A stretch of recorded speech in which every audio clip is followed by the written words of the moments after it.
You have to say like, hello, welcome to the show. No. Yes. Okay.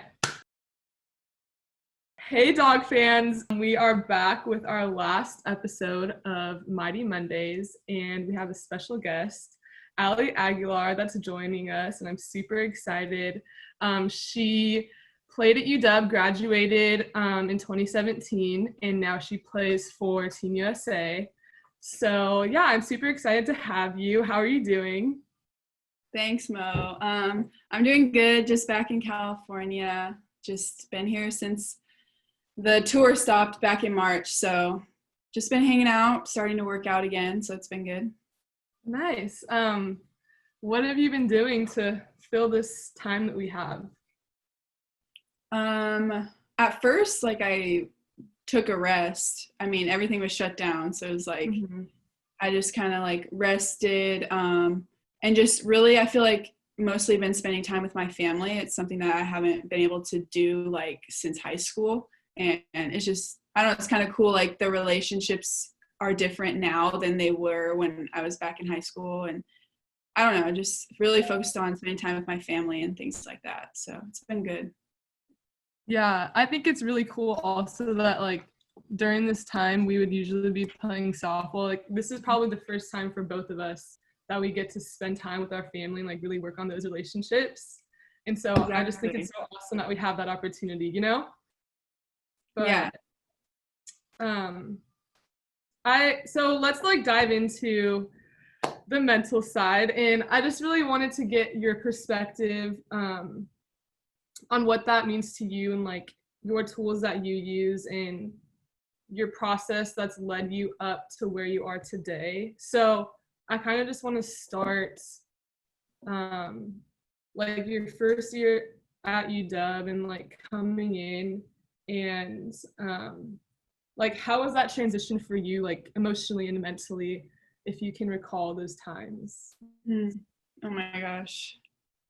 Looking back, I was the most scared person ever. Like I was just like, you go from like, I was pretty sheltered too. Like my dad kept us pretty like sheltered. So I was just like so nervous coming in. Like I look back like, and I was like, why were you that nervous? Like, why can't you? I think I heard you say on one of the things, like, just be yourself. Like, don't be afraid to make an impact, And I would say that's true for me too. Like, I just wanted everything to go smooth. And I don't know, everything freshman year felt like a million miles per hour. And I felt like I like wasn't able to keep up. Even though I was playing, I was like, oh my gosh. So I would say like, it was a hard transition for me. I wouldn't say it was like that for everyone, but for me it was hard. But I think over the years coming into like knowing that UW is such a great culture, such a great team, just such a great place that I was able to get comfortable. But my first year was definitely like, it's kind of funny looking back, but like it was like just I was so nervous. Yeah, and that's something I really like you're talking about that I emphasized last episode was just like coming in, and it's normal to feel scared and to like be scared of the unknown. But now that I'm like, I look back and I ask like, why was I so nervous and so scared? Because I felt like I could have gotten like a lot more just by being like present. And that's something that like Coach Tar always says, like be present. But I feel like that's like such a process that you have to like grow into, especially like at UW, Yeah, she would say that all the time, like be present, be where your feet are. And I'm like, yeah, like it was like almost like a saying that I would like want to say for myself, but like I haven't learned until recently, like how to actually be like allow myself to be in the moment, Yes. And so going off of that, I feel like each year you got like so much better in like how like each year, like how did you grow and learn from like the last year and get to like be a shortstop, like an all-American shortstop? Like how did you progress like through those years, and what like really helps you like mentally? I think, well, after each year, I think there's like always something that you wish you would have done better or something like that. So I think that's what I tried to focus on, is like keep my strengths, but like, okay, how could I have been better in this way, on the field, off the field, whatever it is. And so just kind of, I guess, just attacking those things. That would kind of be more physical, because it's like, oh, I really struggled with this, so let's get better at it. But I think through the years, I went from, I don't think I ever really fully became like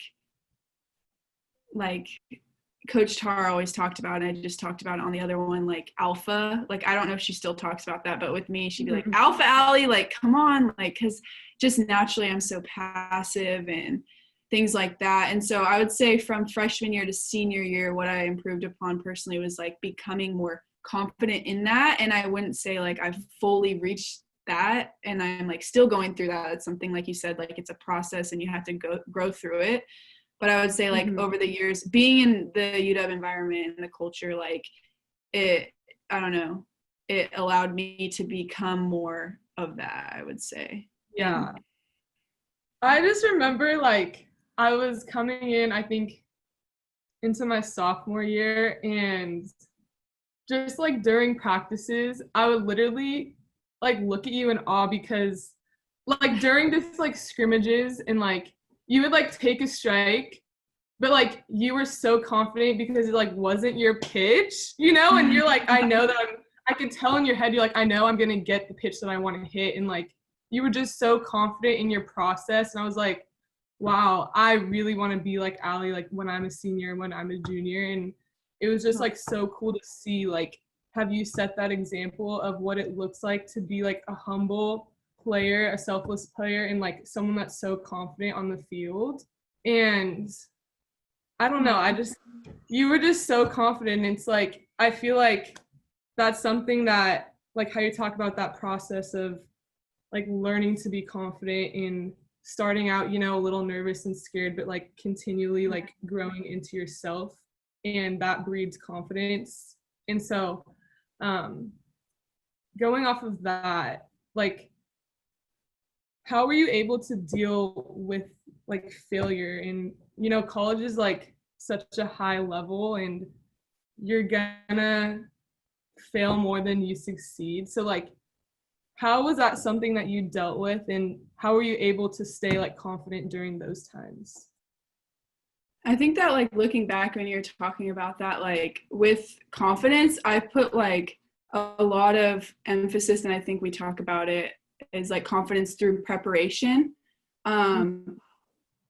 But it was like looking back, I almost put too much emphasis, like I needed to get this amount of extra work. I needed to do this much, or else I'm not going to be able to perform in the game. So like looking back, I'm like, almost wish I would have been a little more like, okay, I didn't get extra work in today, but the world's going to be okay. And like, I could still be confident when I step foot in the game. You know what I mean? So that's something that I'm kind of learning right now. But sorry, what was the other part of the question? It's okay, it's okay. Cut out. All right, I just realized that was like a lot, and then I went on a huge rant. No, that was fine. This is a conversation.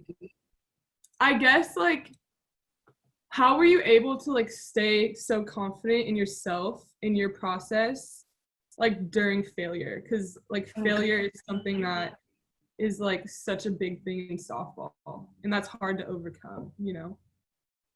Yeah, I think just like never, like you just have to be willing to like not be denied and like not want to give up, like just continue to grow through like whatever you're going through. And I think that a lot of the time, for me, to be honest, like I look back on college, and a lot of the time I was afraid to fail, and that would keep me like working hard and keep me doing that. So it's like I was fearing failure, like I didn't want it to happen. So I would be like just like so intense about it. But I think learning that like failure is like how you grow, you know, like allowing that like those failures to happen and being like, okay, that just happened, but that's in my past now. Like the next day you can succeed again, or the next moment you could succeed again. And I think that before, my failure would last really long, because it was like I would fail and then I'd be like, how did that happen? But like, why did that happen? And like, how can I do that better? And then I get caught in like this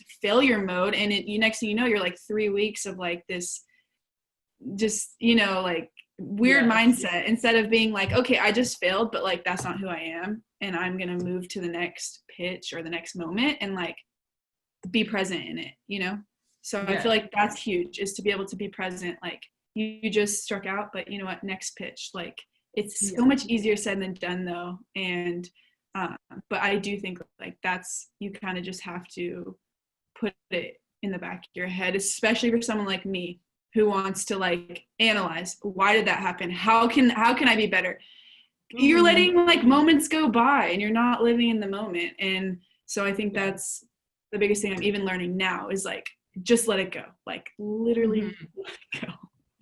Yes. And like, I totally agree. Like, something that I've taken out of these 5 years is that like what you tell yourself is so important. And I was talking about this on another podcast, but like your reality is what you tell yourself in your head, because you're gonna eventually believe it. And the more like you can just be real about what's happening, like, okay, I just struck out, but I have to let that go because I need to be present for my team and myself. And that's something that, like you said, is so hard to learn.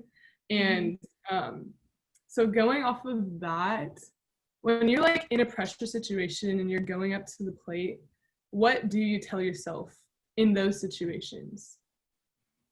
I almost feel like for me, like when I'm in those pressure situations, I'm like, this is almost better because I can't think about too much, or else like the moment's going to get away. And it's like the pressure almost causes me to like focus in.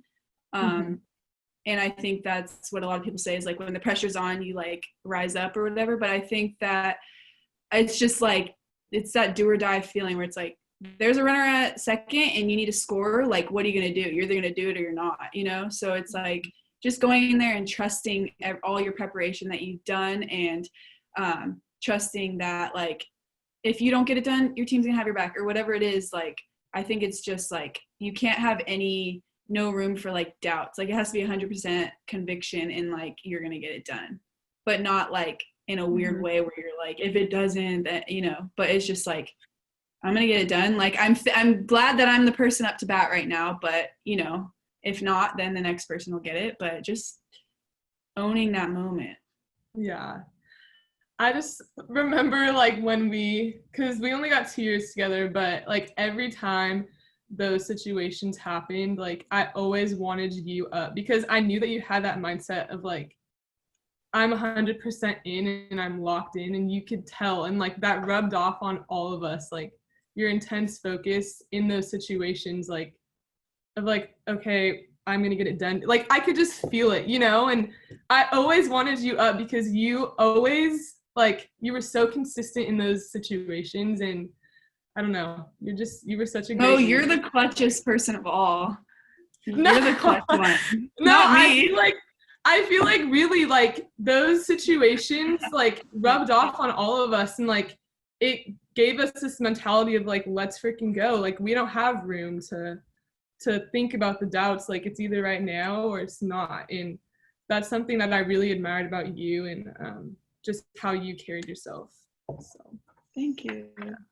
I think that goes from like the top down to like with Coach Tar and stuff, and just like they wouldn't let us like leave no doubt, like they wouldn't like let us believe that. And so like I feel like all of us kind of like embodied that within the program, like, and you guys still do, and like everyone still does. And so I think that's like a really cool thing. It's like what Washington softball is like, we're gonna get it done, like Yes, for sure.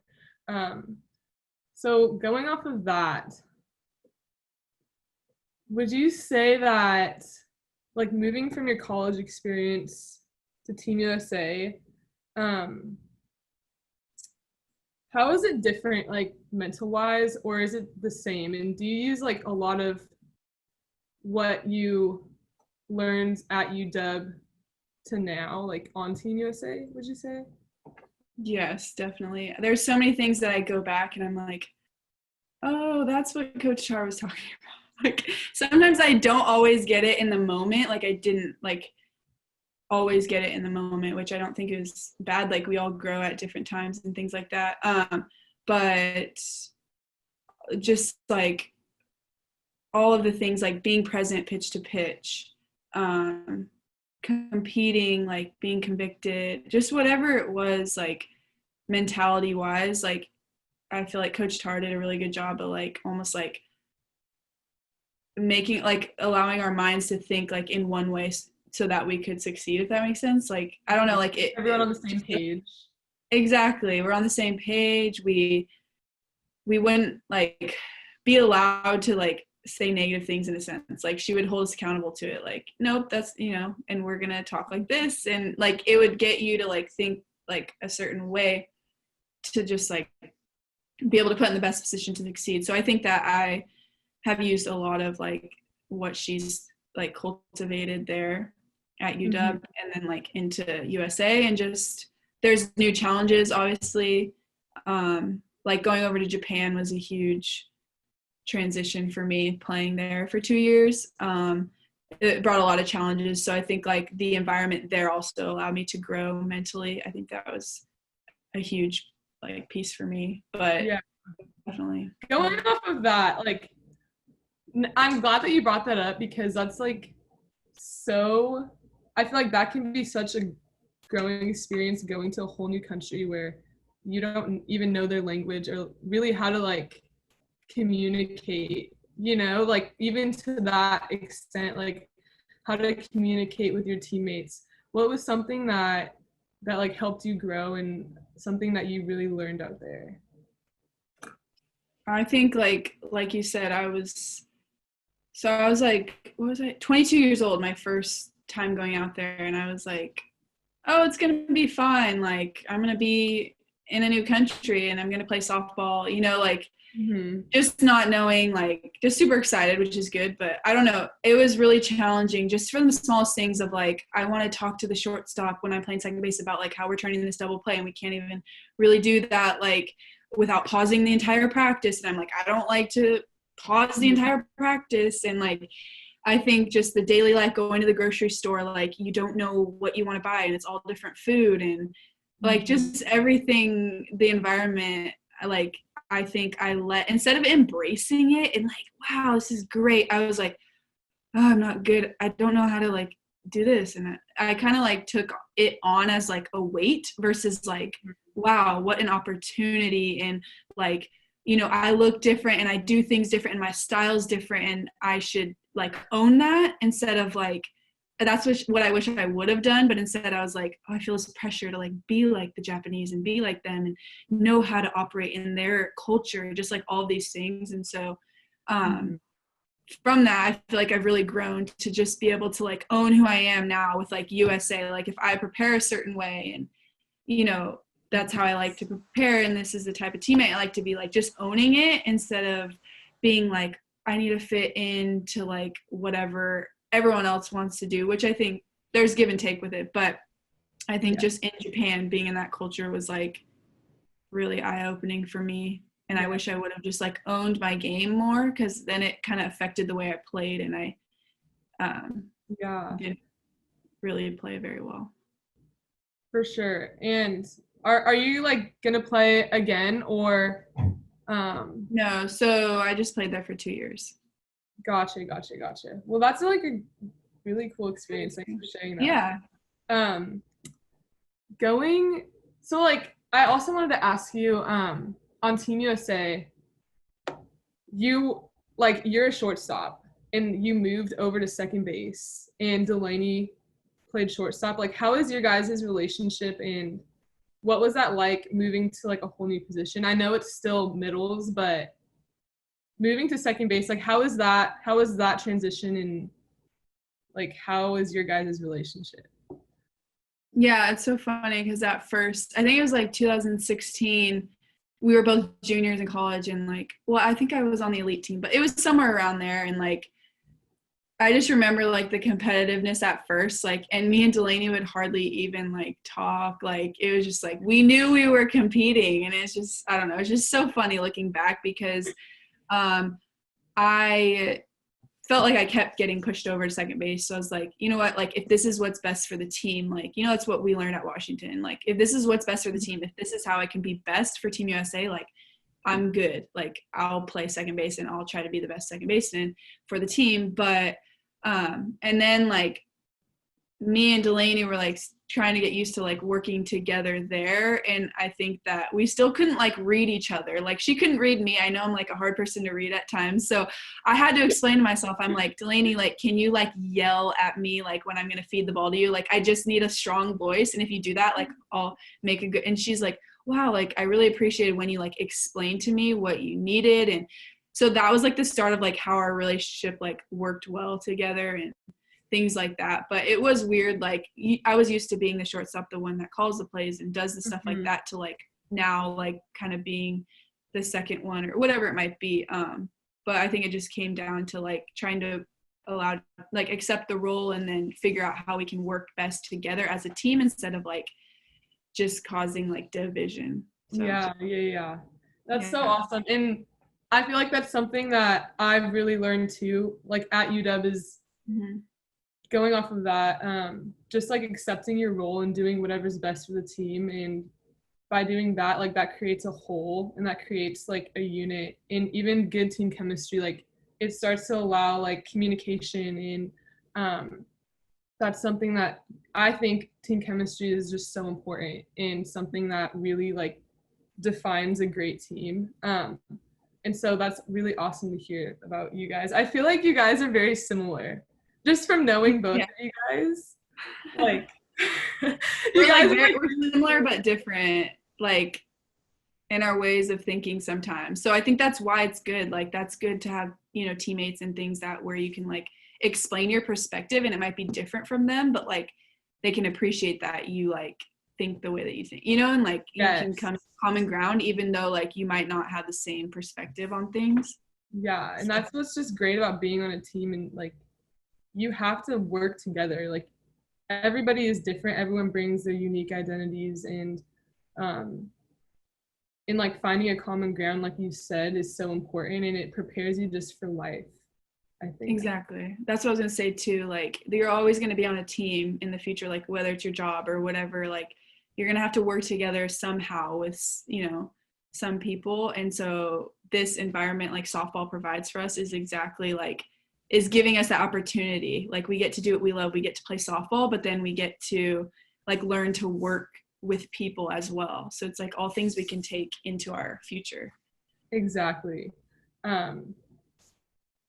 So one more question that I had is, going back to UW or even just on Team USA, this can be whenever, but what is something that, if you can go back in time, what is something that you would tell yourself that would have, I think, maybe helped you or transition into a different part of your life? Like, what is something that you would like have wanted to tell yourself?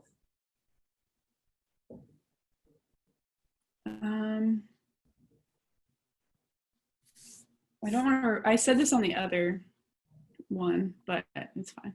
I would say, okay, like, I, looking back, and it's something that I still like am working through, but I think it's all tied in the same thing. It's just like, don't overthink it. Like, I hated when people would say that to me. Like, I'm like, why are you telling me not to overthink it? Like, that's the worst thing when you're overthinking something for someone to say.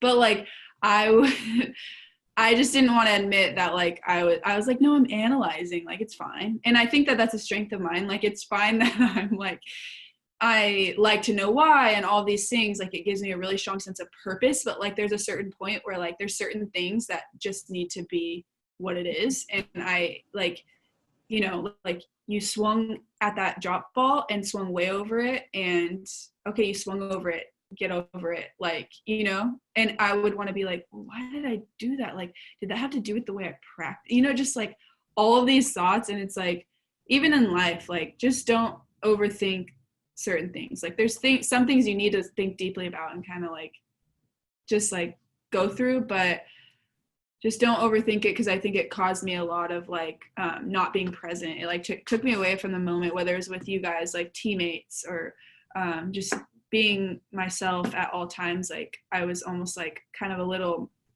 bit in the background because I was thinking about all of these things instead of just like allowing myself to be in that moment. And I think that also affects the way you play, because if you're in the moment, you're going to be more like engaged and like just ready for each pitch and each opportunity, and just more, I think there's a lot of also like raw emotion of the game. Like if you're present in the pitch, you're going to have like that emotion that is just like so present, so evident. And I think that's huge in sports. And so I think I just would say, like, don't overthink the little things, Ali. Like, it's not that big of a deal, and be present and be yourself. Yes.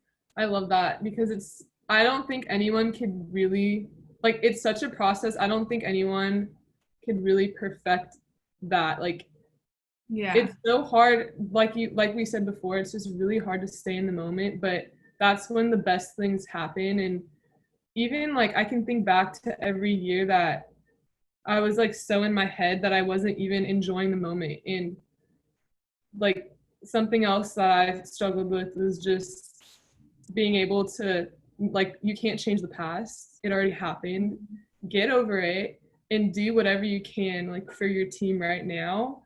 And that's something that I feel like I would tell myself too. I think everyone needs to realize that, is that like staying in the moment is like the best thing that you can do. And it's where you're going to get the most joy of the game, you know?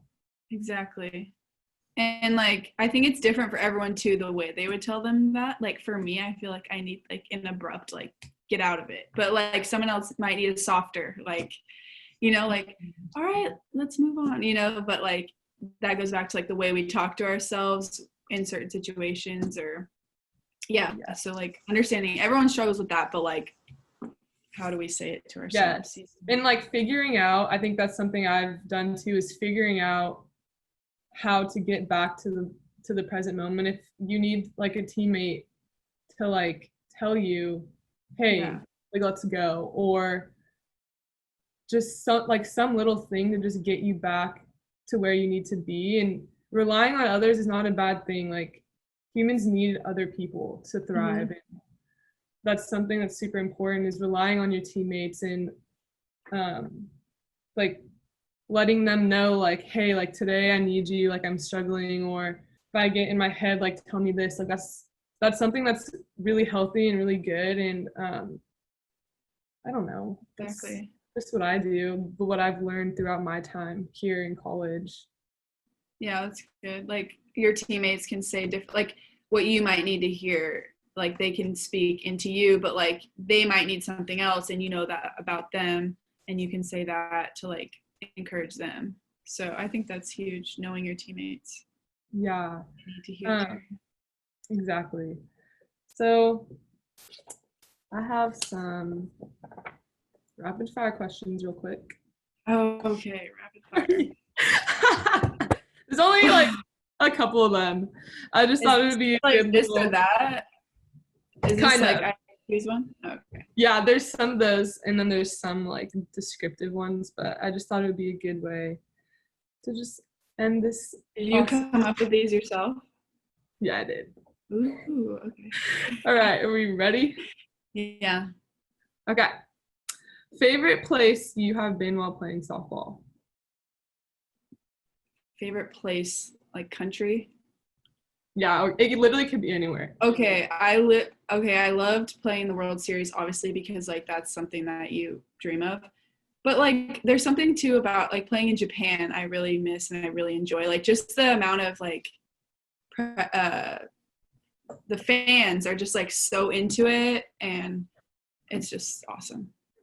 I always like seen pictures, and I get blown away by how many fans there are in this. No, there's seriously so many fans. And then in the Japanese league, there's like cheerleaders that are men, and they're like a band. It's like kind of like a band, but they're called cheerleaders, and they have like so awesome. Yeah, It's Oh my pretty gosh.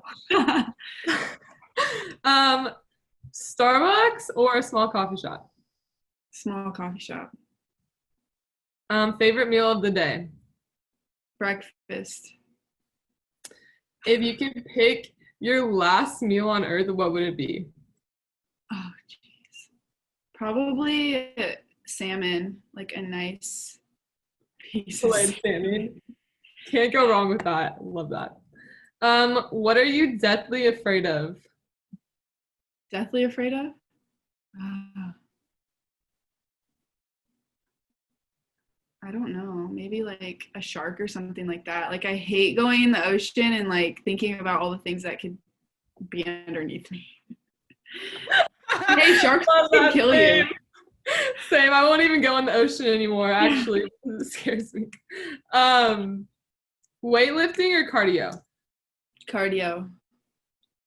And finally, favorite memory at UW? Going to the World Series. I mean, all the small moments, all the funny moments too. Like I remember one time, were you on the team when like Coach Tar and JT were dancing in the dugout at Utah? I don't know if you remember. Was that during the super long game or no? Yes, and we had the delay. Just like I don't think I was. Oh, maybe. I remember I was on the team when we had that like 12-1 comeback. Yeah, I remember that. When Tay would be like, oh my god. See, like all those little, yes, all those little moments of just the little moments, but then also like seeing it come to fruition in the big moment of like beating Utah and then getting to go my senior year to the World Series with our team. That was probably my favorite memory. To this day, that's my favorite memory of like you guys getting to go to the World Series. That was literally the best moment of my career. But yeah. It was so fun. So thank you so much, Ali, for being on our last episode of Mighty Mondays. I hope that you guys enjoyed these episodes and our special guest that was on our last episode. And I hope you enjoyed our content that we talked about. So thank you so much again, Ali, for being on this. I really appreciate it. And I hope you have a great rest of the day. Thanks, Mo. Thanks for having me. Always glad to be back with the dogs. Yes. Go dogs. Go dogs. If you can't do this, I don't know what to say.